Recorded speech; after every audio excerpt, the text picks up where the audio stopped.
Boa noite a todos. Queremos agradecer a confiança estabelecida pelos companheiros aí do Centro Espírita Nosso Lar, de Teixeira de Freitas, que nos confiou, né, para que nesse momento nós pudéssemos trabalhar um tema onde encontramos o amor. E nas minhas possibilidades, eu vou tentar solavancar este tema, trazendo algumas reflexões, e eu espero que essas reflexões possam ser adicionadas no conjunto das estruturas de progresso dos senhores que vão nos ver e ouvir a partir de agora, tá certo? Nós vamos iniciar com uma prece e aí vamos dar sequência na matéria, tá certo? Então, sempre agradecidos a Deus, o nosso Pai, pela vida e pelas infinitas oportunidades que Ele nos concede de estarmos exatamente como estamos, aonde estamos. Obrigado, Senhor da vida, pelo progresso que até agora o Senhor há nos permitido que alcançássemos através de nossos esforços e de sua infinita misericórdia. Queremos agradecer nesse conjunto a intimidade e a amizade com o que temos com o nosso modelo e guia maior, Jesus, que na sua misericórdia e no seu amor nos permite que estejamos inseridos na escola ou educandário seu, o planeta Terra. Muito obrigado, Senhor Jesus, por permitir que nós, irmãos ainda menores, aqui estejamos para solidificar em formas de pedagogia as estruturas de progresso que no presente momento nós as temos por convicção e por esforços. Obrigado, Ismael, por permitir que nós estejamos no Brasil, na Pátria do Cruzeiro, tendo aqui as afirmações do Cristo, de Jesus, o modelo e guia da humanidade, como propostas de estrutura para o nosso progresso individual. Muito obrigado. Queremos agradecer em especial André Luiz e equipe, o Espírito, que é o protetor e mentor amigo aí da Casa Espírita de Teixeira de Freitas, como também é o protetor e amigo aqui do Grupo Espírita André Luiz, ao qual eu pertenço aqui em Tabatã. Obrigado, amigos espirituais, pelo incentivo, pela coragem, pelo ânimo, pela esperança que nos tem fortalecido. E agradecer também aos nossos protetores. Eu vou falar do meu, Adamastor, mas peço por todos os protetores, de todos aqueles que vão nos ver e ouvir daqui para frente, que os senhores tenham liberdade conosco e não desistam de nós, para que possamos, em companhia amigável, amorável, trabalharmos as pedagogias que temos que entender para melhorarmos intimamente e contribuirmos com as propostas de desenvolvimento planetário. Que assim seja, graças a Deus. Bem, companheiros, então nós vamos trabalhando essa temática, onde encontramos o amor. Eu gostaria que nós fizéssemos da forma ao qual eu aprendi com um grande mestre, o nosso companheiro Honório Onofre, que já é espírito, né? Ele desencarnou em 2008, mas eu o conheci em 1998, na cidade de Belo Horizonte, e a didática dele para entendimento de temas era esmiuçar. Tanto é essa uma tarefa edificante que ele criou pela Federação Espírita Brasileira, né, o estudo minucioso do Evangelho, aonde ele pegava frase por frase, esmiuçava aquilo para que nós pudéssemos ampliar o entendimento. Então nós vamos usar essa didática de Honório Onofre, lembrando, saudoso, dessa grande personagem do nosso movimento espírita, né?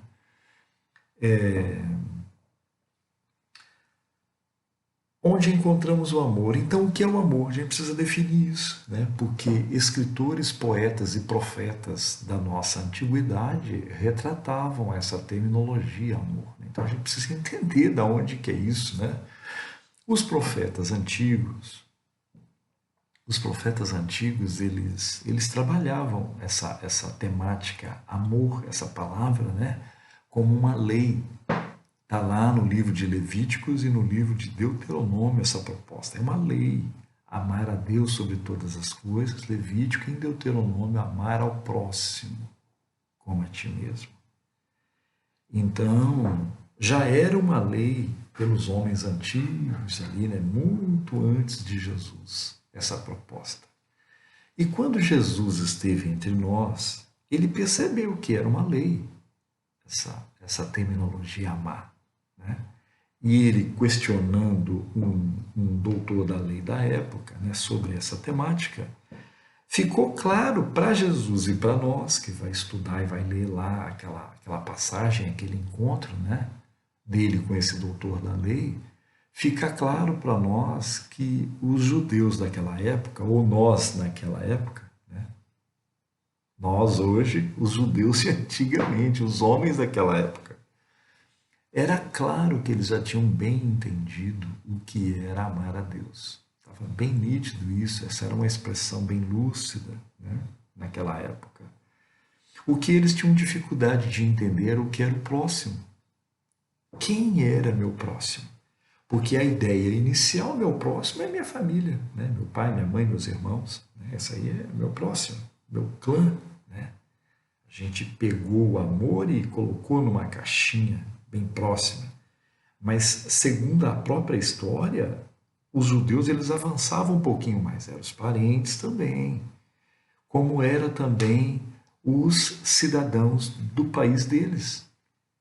Então, eles eram exclusivistas, nacionalistas. Né?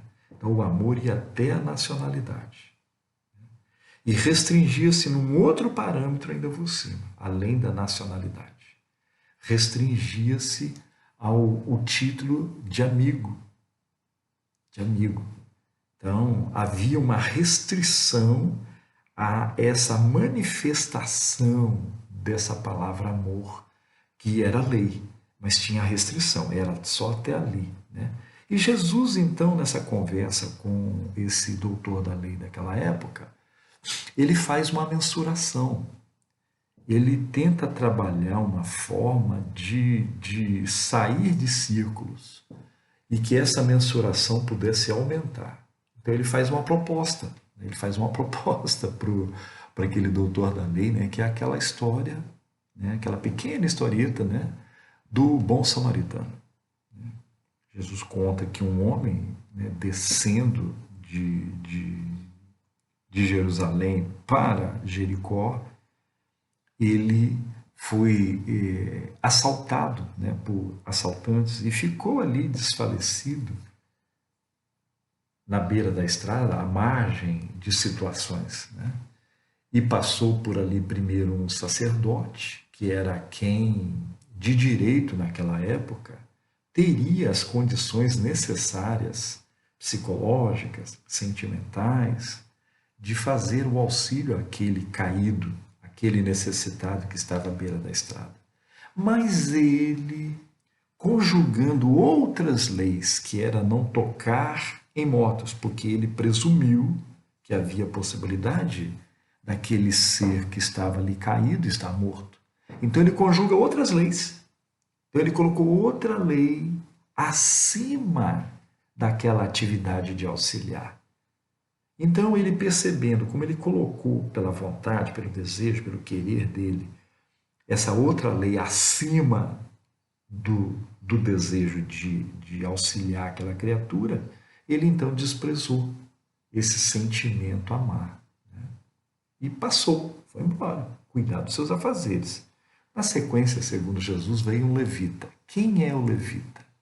O levita era o auxiliar do templo, era o auxiliar do sacerdote, né? Que também, por direito de lei, era quem tinha totais condições de auxiliar aquele homem ali caído à beira da estrada, necessitando de auxílios. Mas ele também faz uma conjugação com outra lei. Ele também achou que estava morto, aquele homem. E então ele coloca outra lei acima da atividade de auxiliar. E ele então despreza esse momento e segue adiante cuidar da sua vida. E aí vem um samaritano. Por que que Jesus coloca o samaritano nessa história? Para que o doutor da lei entendesse quem era o próximo. Quem é nosso próximo? O samaritano era alguém que não tinha obrigatoriedades com a lei, porque, segundo os judeus, os samaritanos viviam à margem da lei. Ele não tinha obrigação nenhuma de lei. Não tinha obrigação, porque ele vivia à margem da lei, né? Então, Jesus fala que justamente esse que vivia à margem da lei, segundo as tradições judaicas, né? Esse samaritano, ele faz diferente. Ele vindo com a sua comitiva, porque segundo os historiadores ele era comerciante, então tinha uma comitiva, devia estar com animal, devia estar com situações ali, né? Com malas, com sacos, a gente não sabe. Ele era comerciante, então ele estava com acessórios, né, na sua bagagem de viagem. Ele para ali, desce do cavalo, vai lá ver, vê que o homem não estava morto, né? Então faz ali os primeiros preparativos de primeiros socorros, né? Ali aquele homem, põe ele no seu animal, né? No seu instrumento, no seu veículo de transporte ali daquele momento, e o leva até a primeira cidade. E na primeira cidade ele busca uma estalagem e o deixa ali e fala para o dono da estalagem. Aqui está recursos para os primeiros movimentos necessários de atendimento a esse homem e eu vou seguir minha viagem. Quando eu voltar, se houver mais necessidade de recursos por conta do zelo que você irá ter com esse companheiro, eu lhe retribuo. Aí Jesus fala que este, então, perguntando pro doutor da lei, quem foi o próximo desse que estava necessitando de auxílio? E o doutor da lei acertou na sua expositiva, porque ele expõe, o último samaritano foi o próximo. Então, o que fez Jesus com essa pequena historieta, linda por sinal, né? Que culmina com o bem, termina com o auxílio, termina com a fraternidade, termina ali com os sentimentos nobres exaltados nessa história, né? Que começa triste. O cara foi assaltado, espancado, né? Deixado ali para morrer. Então começa triste, mas termina de uma forma belíssima, né? Com atendimento, com caridade, com fraternidade, com amor, né? Na sua expressão maior ali. Então, Jesus queria dizer o seguinte, que o amor é uma lei, ele confirma isso, é uma lei, mas ela tem que ser expansiva. Ela não pode ficar em círculos, em caixinhas. Esse sentimento ele tem que ser um sentimento expansivo. É isso que Jesus quis dizer. E ele deixa claro isso num outro momento, quando ele fala diretamente para nós daquele tempo, os judeus daquele tempo, e para o homem de todas as épocas, né? Ele diz assim, ó, ouvistes o que foi dito aos antigos, amarás o teu próximo e odiarás o teu inimigo, ó, as caixinhas, as circunferências, né? Os limites. Eu, porém, vos digo, amai os vossos inimigos, façai o bem àqueles que vos odeiam e orai por aqueles que vos perseguem. Então Jesus aumentou o limite. Qual é o limite do nosso amor? Até os inimigos. Então, aquela restrição que os homens daquela época tinham em amar o próximo, então seus familiares, seus parentes, sua sociedade, os nacionais, né, do seu país, os integrantes do seu país. e os amigos. Jesus aumenta isso. Então, é além da sua nacionalidade e além do círculo dos amigos, até mesmo os inimigos, nós devemos buscar amar e ampliar a lei. Olha para os senhores. Então nós já temos uma ideia de onde que surge o amor. É uma lei e sem fronteiras. Não é uma lei de um país, não é uma lei de uma pessoa, é uma lei universal, segundo Jesus. Então, definindo da onde é que chegou essa ideia amor, né? Eu gostaria de dar agora a impressão de Jesus para esse termo amor. Então, ele concordou com os escritores, com os poetas, com os profetas. É uma lei? É uma lei, mas ela é ampla. Né? Agora ele deu um tom. Esse tom, essa cor de amor, só Jesus fez isso. Olha para vocês verem. Então Jesus era árabe, né? era judeu, era judeu. E ele vai buscar, não encontrando uma terminologia no dialeto, na língua em que ele estava, ele vai buscar um dialeto, uma língua em outro lugar, nos gregos, um termo para tipificar, para significar o que ele queria dizer com amor. E ele disse muitas vezes essa palavra. Ele vai usar um termo grego chamado ágape. Ágape. Eu me encontrei com o Haroldo, eu não me lembro mais o ano, acho que foi 2009 ou foi 2010. 2010 não lembro mais a data que eu encontrei o companheiro lá em Itabuna. E aí eu questionei ele sobre esse movimento de Jesus, quando ele posicionou ali o termo grego, ágape. Aí ele falou perfeitamente para mim: Anderson, Jesus não encontra na terminologia aramaica, no judaico mais antigo, né, a expressão amor que ele queria dar. Então Jesus vem e traz uma novidade. E ele vai achar nas expressões gregas, então, o termo ágape.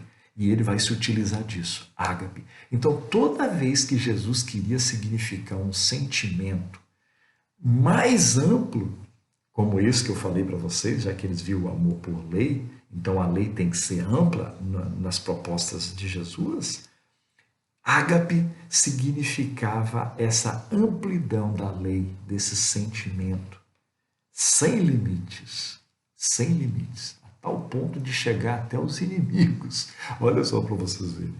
Então, agora, se a gente entender o termo ágape, dá para a gente ter uma ideia também do que é amor, segundo Jesus Cristo.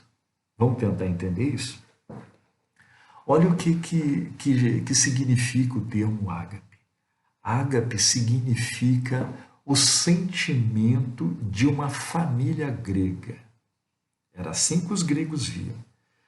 O sentimento de uma família reunida na hora de uma alimentação. Então o grego ele tem por critérios na hora da alimentação conversas mais pesadas não serem faladas na mesa, porque eles usam de toda uma generosidade, de toda uma afabilidade, de toda uma situação, supondo que na mesa, sentada ali, para eles fazerem a alimentação, esteja ali um desafeto. Eles ignoram esse desafeto. E naquele momento que eles designam sagrado, que é o momento da alimentação, então esquece-se todas essas desafeições. E eles passam a ser gentil, afável. É como se não existisse inimizade naquele momento ali. E Jesus, percebendo então esse psicológico, esse cunho ágape, ele vai utilizar ele. Vocês podem ver lá nas traduções. O amor ágape que Jesus fala. Né? Então, é uma expressão de não existência de desafetos. É uma expressão maior que a gente tem dificuldade de entender toda essa proposta. Né? Então, esse é o amor. O sentimento maior que Jesus tenta expressar. Né? Então, você servindo numa mesa a todos indistintamente, sem observância dos desafetos, das inimizades que possam haver ali junto naquele momento. Naquele momento é um momento de trégua, é um momento de pacificação. Mesmo você tendo essas diferenças, naquele momento você, em nome do ágape, do amor, do sentimento maior, você renuncia. Você faz uma renúncia. Então, essa renúncia, ágape, em prol de uma vivência, ainda que de momentos, de um sentimento mais fraternal, de um sentimento mais universal, sem fronteiras mesmo.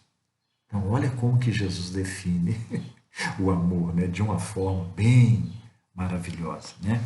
E eu gostaria de definir também com vocês esse sentimento pela nossa língua, nos nossos dias de hoje, né? No dicionário Michaelis, ele vai dizer o seguinte: o que é o amor? Eu gostei dessa terminação, que eu vou utilizar ela para a gente expandir uns elementos aqui. Vai dizer assim, então, lá no dicionário Michaelis, tá? Amor é sentimento que leva uma pessoa a desejar o que se lhe afigura belo, digno ou grandioso. Oh, que expressão maravilhosa! Eu me lembrei muito aqui de Leon Denis, naquele livro O Grande Enigma, né? Quando ele posiciona lá, né, que uma das formas da gente sentir Deus é a busca da criatura, é uma busca íntima pelo bem, pelo bom e pelo belo. Lembra dessa estrutura lá no livro O Grande Enigma? Né? Eu me lembrei, será que esse tradutor ele não pensou lá em Leon Denis? Né? Porque fica claro aqui para nós, ó, sentimento que leva uma pessoa a desejar o que se lhe afigura belo, digno, a gente pode dizer que é bem, porque tudo que é digno para mim é o que é bem para mim, ué. Então é bem. E grandioso, bom. Então, ali está lá a estrutura de Leon Denis, nessa significância do dicionário Michaelis para a definição da palavra amor. Né? Então, a figura o bem, o bom e o belo. Então, quem é portador desse sentimento, ele vai buscar esses elementos de bem, de bom e de belo. Olha que interessante. E o mais interessante é que é o seguinte, nesse dicionário, quando ele coloca ali, né, sentimento que leva a pessoa a desejar, ele fala de uma potência da alma. Né? Uma potência da alma. Então, eu preciso, para me sentir amor, eu preciso usar de uma potência que é íntima minha, que é o desejo. E nós sabemos que a estrutura das potencialidades da alma é a vontade, o desejo, o querer, e aí as coisas começam a acontecer. Essa é a estrutura das potências da alma, vontade, desejo, querer. Então aí vem aquela ideia, a gente tem que cuidar do que nós desejamos. Cuidar do que nós desejamos, porque o que nós desejamos vai acontecer. Aí eu vejo aqueles companheiros mais negativos, né, que não percebendo essa estrutura de composição do nosso ser, né, vontade, desejo e querer, que é uma sequência lógica, as negatividades, né, os pessimismos podem vir a acontecer com aqueles que desejam ele. Olha que interessante. Né? Então vai criando estrutura. Então os sentimentos que levam a pessoa a desejar o que é o bem, o bom e o belo. Olha que maravilhoso. Então vamos tentar entender pela doutrina espírita o que é sentimento, né? Na doutrina espírita, lá no Evangelho segundo o Espiritismo, no capítulo 11, né, com o título Amar ao Próximo, no item 8, nas instruções dos Espíritos, quando eles vão falar da lei do amor, ó, lá atrás, o amor é uma lei. Foi assim que os profetas cantaram para nós. Os Espíritos vêm afirmar, é uma lei mesmo. E olha aqui só para vocês verem, ó. Olha o que eles falam, ó. O amor resume a doutrina de Jesus toda inteira, visto que é esse o sentimento por excelência, e os sentimentos são os instintos elevados à altura do progresso feito. Em sua origem, o homem só tem instintos. Quando mais elevados e corrompido, só tem sensações. Quando instruído e depurado, tem sentimentos. Então aqui ficou já uma deixa bem interessante, o que os Espíritos quiseram dizer para nós. Que os sentimentos é os instintos. Então a gente tem que entender o que é instinto, o que é emoções e o que é sentimentos, porque esse item 8 todinho vai falar sobre instinto, emoções e sentimentos. Então se a gente entender essa estrutura da alma, certo, gente? Se a gente entender essa estrutura da alma, né, como espírito, a gente vai entender melhor o que é sentimento, amor. Então vamos lá? Então instintos, segundo os espíritos, é a origem, né? Na origem só tem instintos. O que isso quer dizer? Né? Então, eu tenho fome, é uma coisa lógica, eu vou procurar alguma coisa para comer. Eu tenho sede, é uma coisa lógica, eu vou procurar alguma coisa para beber. Eu tenho sono, é uma coisa lógica, eu vou buscar dormir, descansar, relaxar. Né? Então, o instinto vai fazer a gente levar a essas necessidades. Né? E o que são emoções segundo os Espíritos, nesse item 8 do capítulo 11 do Evangelho segundo o Espiritismo? Eles mesmos disseram lá, avançado e corrompido, ou seja, então, é uma situação que está à frente do instinto. No instinto, eu tenho fome, eu busco o que comer. Nas emoções, já há um corrompimento, há um avanço aí. Por quê? Porque a criatura, na busca do entendimento das emoções que lhe é pertinente, né, e nas descobertas, por esse corrompimento, ele pode comer não só por conta de ter fome. Ele pode comer porque ele olhou e achou bonito um prato. Ele pode olhar e comer mais do que a fome porque ele achou gostoso. Olha para vocês verem que interessante.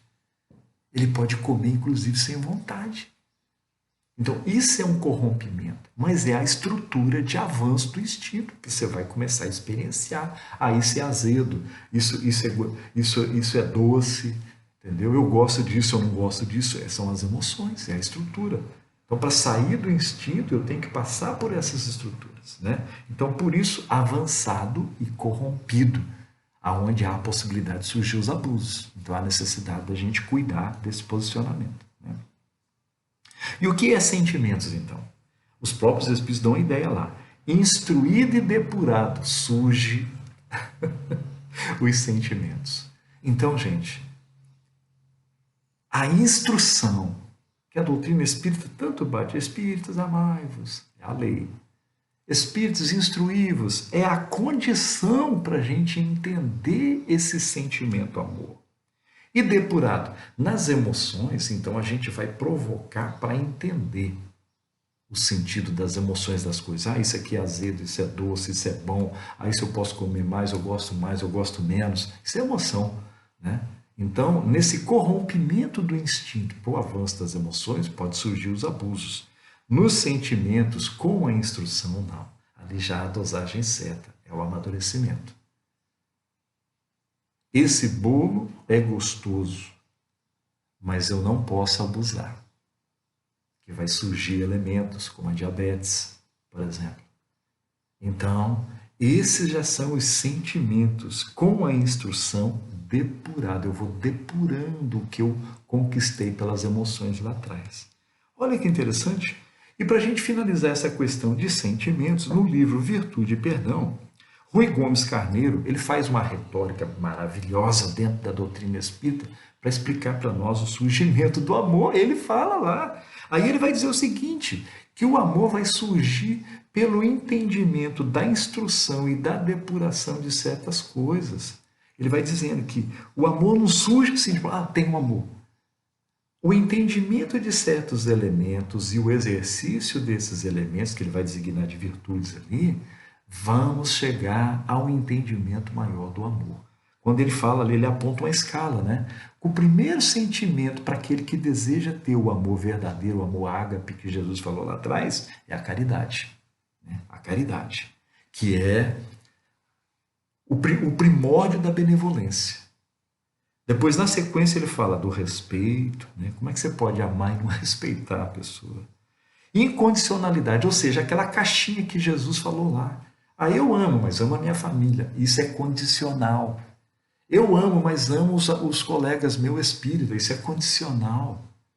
Eu amo, mas amo os brasileiros. Isso é condicional. Então, a incondicionalidade, ela tem que estar presente naquele que está construindo o sentimento amor, né? A lealdade, a paciência, Paulo falou disso aí lá também, a tolerância, né? O perdão, Jesus falou disso lá. Perdão é uma das estruturas do sentimento amor nobre, né? Do sentimento nobre amor. A humildade e aí o amor. Então ele fala que na conquista, no entendimento e na conquista, né? Na prática dessas virtudes, vai culminar ao sentimento amor, né? O sentimento verdadeiro. Eu achei isso muito interessante. Bom, então nós definimos que o amor é um sentimento, eu fiz a retórica, desde os profetas até os dias de hoje, o que significa pelo nosso dicionário, né? O que é o amor, quais as formas da gente conquistar ele, né? Agora, onde encontramos o amor? Aonde nós encontramos o amor, eu vou deixar para a gente discutir isso no domingo. No domingo, tá certo? Nós vamos discutir lá o que é o amor, mas eu vou deixar um mecanismo aqui para vocês estudarem e a gente conversar melhor lá. Olha aqui, ó. No Livro dos Espíritos, na parte 4, capítulo 1, lá na questão 938, tá, gente? Esse é a quarta parte, fala das penas e gozos terrestres. E nessa questão 938, Kardec vai estar trabalhando sobre as decepções, ingratidão e afeições destruídas. Na questão 38, na verdade, não na questão em si, mas no resumo que Kardec faz no final da questão, eu vou ler ela e vou deixar ela para os senhores estudarem para a gente comentar melhor no domingo. Olha aqui, ó, aonde que nós vamos encontrar esse sentimento? Ó? A natureza deu ao homem a necessidade de amar e de ser amado. Um dos maiores gozos que lhes são concedidos na terra é o de encontrar corações que com o seu simpatizem. Dá-lhe ela, assim, as primícias da felicidade que o aguardam no mundo dos espíritos perfeitos, onde tudo é amor e benignidade. Desse gozo está excluído o egoísta. Então aqui está o ponto da nossa discussão. Eu tratei um pouquinho do surgimento do amor e o que significa esse amor. Nós já tratamos, é sentimentos. E é uma construção, ele não chega de uma vez para nós, tá certo? Então agora, onde encontramos? Está aí nessa questão, no finalzinho da questão 938 do Livro dos Espíritos, que Deus vai permitir, nós vamos estar juntos e gostaríamos de ampliar essa condição, inclusive para fechar a questão, né, o tema que foi inserido para nós. Agradecemos a Jesus, a Deus e à espiritualidade amiga por essa oportunidade e aos irmãos pela atenção, dizendo que até domingo para nós avançarmos nessa temática.